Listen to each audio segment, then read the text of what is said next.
Бос уақыт және хобби. Екінші сабақ. Уақыт алға жетелейді. Менің өмірім әлі алда. Жасым 16-дан жаңа асты.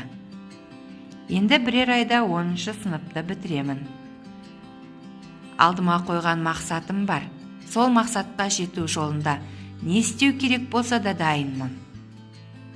Түбінде ойға алған мақсатыма жетемін де.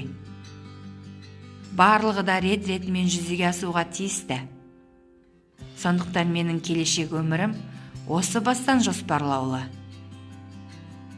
Адамға өмір бір-ақ рет беріледі, оны өкінбестей етіп өткізу керек дегенді Николай Островский айтқан жоқ па еді? Ендеше өмірдегі әр сағат, әр минут қымбат. Мен өз өмірімнің әрбір күнін, сағатын текке өткізбей, болашақтағы үлкен арманыма жету үшін қызмет етуге бір жола бел байладым. Сондықтан мектеп бітіріп, аттестат қолыма тиісімен бірден оқуға аттанбай, әуелі өндіріске барып жұмыс істемекпін.